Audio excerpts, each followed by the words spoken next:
नमस्कार, न्यूज 21 देख रहे हैं आप और मैं हूं आपके साथ अखिल। बुलेटिन की शुरुआत करेंगे मावली से। मावली क्षेत्र के राजकीय उच्च माध्यमिक विद्यालय गोविंदपुरा में समर कैंप के दौरान शिक्षकों और विद्यार्थियों ने झुलसती गर्मी में मुरझाते पौधों को देखकर तुरंत एक्शन लिया। शिविर प्रभारी ऋतुराज सिंह राव ने गांव के टैंकर संचालक की मदद से पानी की व्यवस्था कर पौधों को जीवन दान दिया। इस मानवीय पहल को जब सोशल मीडिया पर साझा किया गया तो इतिहास व्याख्याता पुरुषोत्तम पालीवाल ने 400 का योगदान देकर जन सहयोग की शुरुआत की। इसके बाद ग्रामीणों और भामाशाहों ने आगे आकर आश्वासन दिया कि जरूरत पड़ने पर वे भी टैंकर की व्यवस्था करेंगे। साथ ही वर्षा ऋतु में वृक्षारोपण के लिए भी सहयोग देने की बात कही गई। मावली से मनीष धादीच की रिपोर्ट।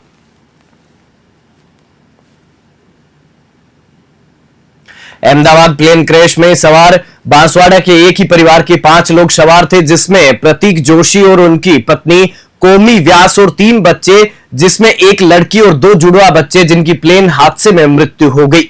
जैसे ही जानकारी जिला collector doctor Indrajit Singh, police अधीक्षक हर्षवर्धन अग्रवाला और डीएसपी मृतक के उनको मिली तो वो मृतक के घर पहुंचे। घर के सभी सदस्य अहमदाबाद सूचना के बाद निकल गए। हालांकि घर पर कोमी व्यास के पिता अनिल व्यास के भांजे से चर्चा की गई। जानकारी के अनुसार प्रतीक जोशी अपने परिवार के साथ लंदन में रहकर डॉक्टरी की पढ़ाई कर रहे थे।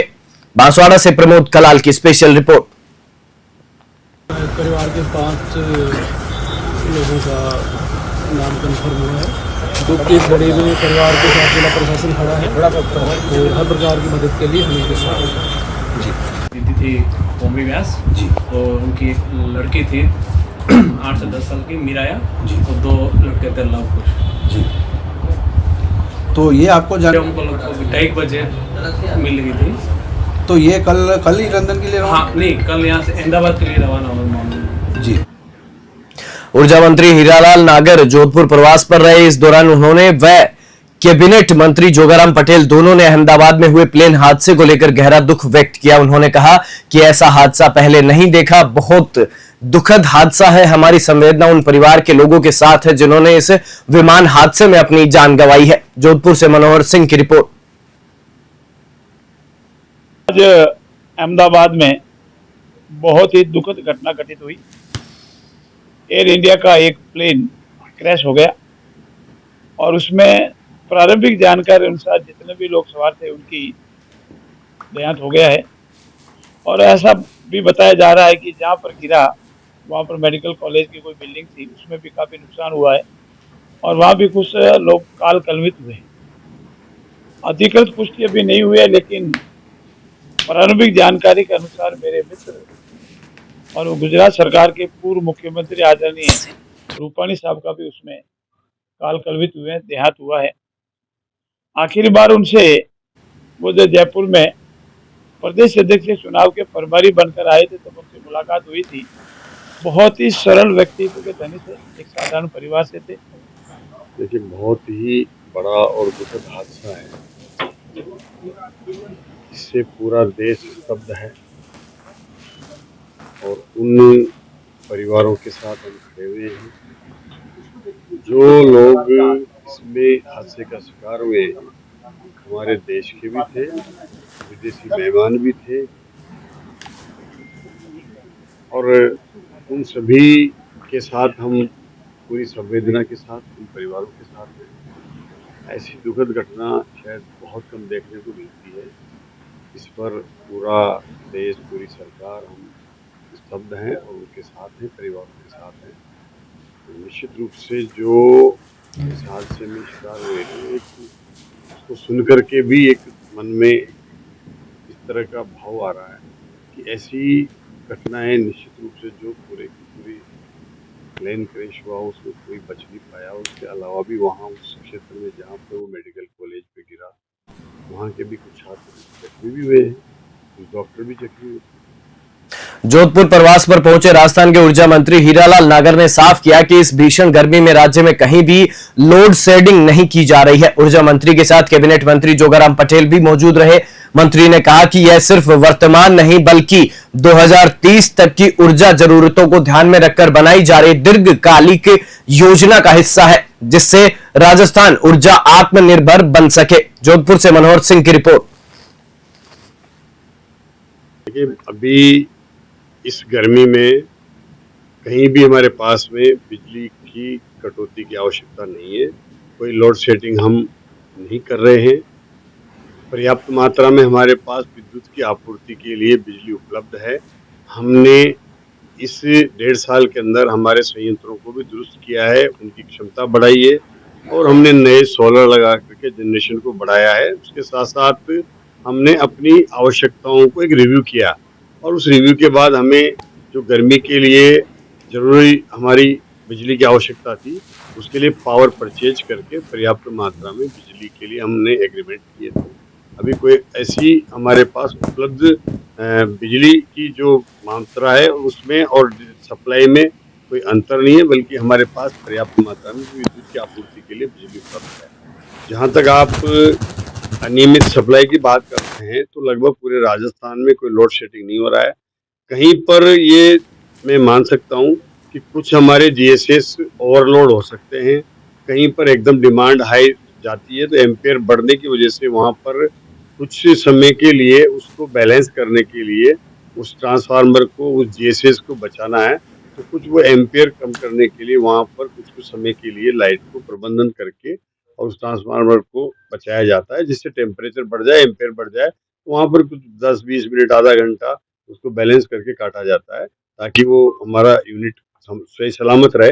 बाकी पावर की कोई कमी नहीं है और ये काटने की भी ओवरलोड होने की इसलिए जरूरत पड़ रही है कि पिछली सरकार में जितनी पर्याप्त मात्रा में नए जीएसएस बन रहे थे, चाहे वो प्रसारण तंत्र के हों या वितरण तंत्र के हों, वो नहीं बने, उस वजह से ये समस्या आ रही है। पावर परचेज तो हमने कर लिया, लेकिन हमें जीएसएस बनाने में जो समय लग रहा है उसकी वजह से कुछ जीएसएसों पर दिक्कत है जहाँ पर ये समस्या हो सकती है।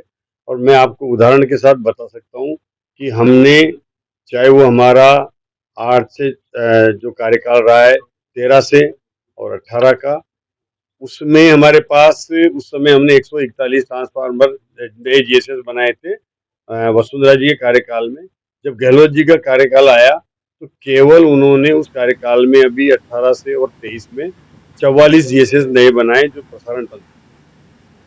श्रीगंगानगर जिले के रायसिंह नगर से गंभीर प्रशासनिक फेलियर की खबर सामने आई है। गांव 82 आरबी और लिखमेवाला के बीच विद्युत लाइन डालने को लेकर लंबे समय से विवाद चल रहा था। गुरुवार को जब विद्युत विभाग के अधिकारी नई लाइन डालने पहुंचे तो 82 आरबी गांव के लोगों ने विरोध करते हुए सहायक अभियंता अनिरुद्ध पाल सिंह और कनिष्ठ अभियंता हरनेक सिंह को बंधक बना लिया। हालांकि पुलिस पहुंचने से पहले ही ग्रामीणों ने अधिकारियों को मुक्त कर दिया। वहीं दूसरी ओर लिखमेवाला गांव के ग्रामीणों ने भी विरोध प्रदर्शन शुरू कर दिया।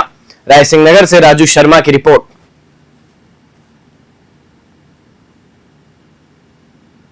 वंदे गंगा जल संरक्षण जन अभियान के अंतर्गत लूणकरणसर में महत्वपूर्ण आयोजन किया गया। नगर पालिका और जलदाय विभाग के संयुक्त तत्वाधान में कुंभामाणा बास हेडवर्क्स पर जल पूजन, पौधारोपण और सफाई कार्यक्रम आयोजित हुआ। कार्यक्रम में जिला परिषद के मुख्य कार्यकारी अधिकारी सोहन लाल ने बताया कि विभागीय कर्मचारियों ने मिलकर हेडवर्क्स पर सघन स्वच्छता अभियान चलाया। जलदाय विभाग के अतिरिक्त मुख्य अभियंता राजेश पुरोहित ने जल की एक बूंद के महत्व को रेखांकित किया। बीकानेर से लोकेश बोहरा की रिपोर्ट। सर, ये हमारे माननीय मुख्यमंत्री महोदय और प्लस समस्त सरकार का एक संकल्प है, जिसमें कि दिनांक 5 से लेके 20 तारीख तक, 21 तारीख तक एक बृहद स्तर पे ये प्रोग्राम चलाया है, जिसमें जल संरक्षण और अन्य प्रकृति के पूरे संरक्षण के लिए कार्य किया जाएगा। इसी के तहत आज बीएसडी कैंपस में लूणकरणसर में अभियान इसका कार्यक्रम का आयोजन किया गया, जिसमें जल पूजन किया गया, पौधारोपण भी किया गया और साफ सफाई भी की गई। माननीय मुख्यमंत्री महोदय की मंशा से वंदे गंगा जल संरक्षण जन अभियान चलाया गया है, जिसका मुख्य उद्देश्य है लोगों में एक जन चेतना का विकास करना कि जल हमारे लिए कितना इम्पोर्टेंट है और उसका संरक्षण क्यों आवश्यक है। उसी क्रम में आज स्वायत्त शासन विभाग नगरपालिका लूणकरणसर के द्वारा प्रोग्राम पेयजल विभाग की डिग्गियों पर आयोजित किया गया था, जहाँ पे पौधारोपण, जल पूजन का कार्यक्रम किया गया। जल संरक्षण की शपथ माननीय संभागीय आयुक्त महोदय द्वारा दिलवाई गई और उस प्रोग्राम को कंक्लूड किया गया है। झालावाड़ जिले के मनोहर थाना में नगरपालिका व प्रशासन ने संयुक्त कार्रवाई करते हुए बीनागंज कॉलोनी स्थित काली खाड़ नदी के पास की अवैध रूप से कब्जाई गई जमीन से अतिक्रमण हटाया। अतिक्रमण हटाने के लिए मौके पर जेसीबी की मदद से पीला पंजा चलवाया गया और पत्थर डलवाकर कब्जाई गई भूमि को मुक्त कराया गया। अतिक्रमियों ने काली खाड़ नदी के किनारे लगभग आधा बीघा जमीन पर पत्थर डलवाकर कब्जा कर लिया था। मामले की जानकारी नगर पालिका को मिलते ही त्वरित कार्रवाई करते हुए प्रशासनिक अधिकारियों की उपस्थिति में अतिक्रमण हटाने की कार्रवाई की गई। नगर पालिका के अधिशासी अधिकारी पुखराज मीणा के नेतृत्व में यह कार्रवाई की गई है। झालावाड़ से सद्दाम खान की रिपोर्ट। शिकायत मिली थी इसकी अतिक्रमण हो रहा है, तो इसको अतिक्रमण को हटाने के लिए किसके द्वारा से अतिक्रमण किया जा रहा है? तो अज्ञात लोगों के लिए था, अतिक्रमण हो रहा है।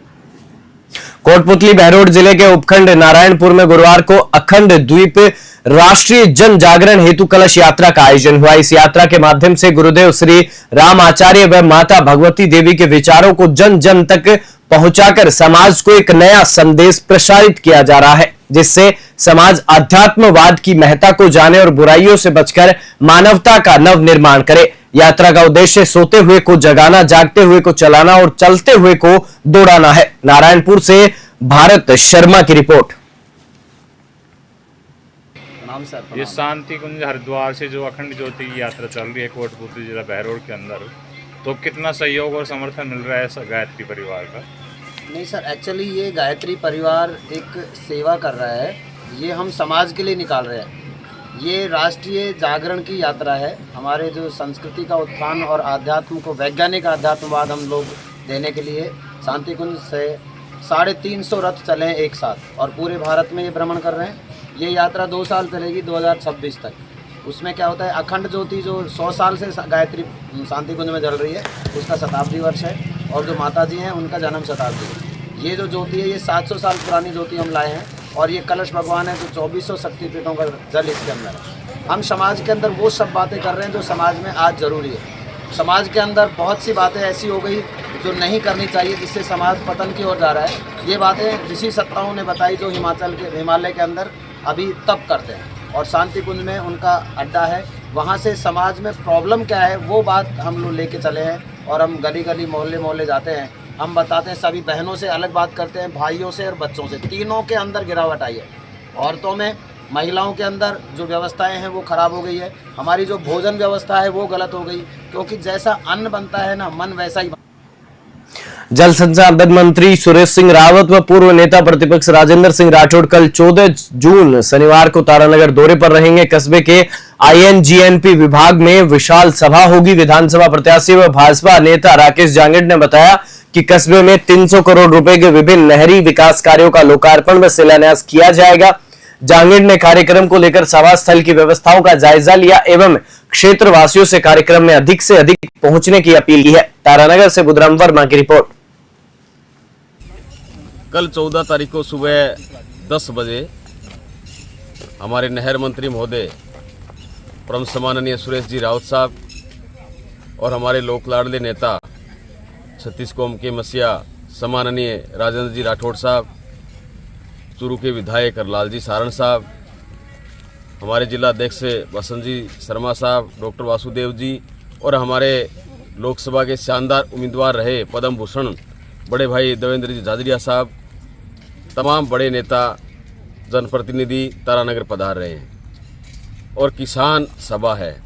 इस किसान सभा के माध्यम से हमारे मंत्री महोदय सम्माननीय रावत साहब और मुख्यमंत्री सम्माननीय भजनलाल जी शर्मा राठौड़ साहब की अनुशंसा पर जो 300 करोड़ रुपए के काम सैंक्शन हुए थे, पूर्ववर्ती सरकार में जो 60 डिग्गियाँ बनी थी उनका लोकार्पण और इसे बजट के अंदर 200 करोड़ रुपए दिए थे, उनका शिलान्यास कार्यक्रम रखा गया है।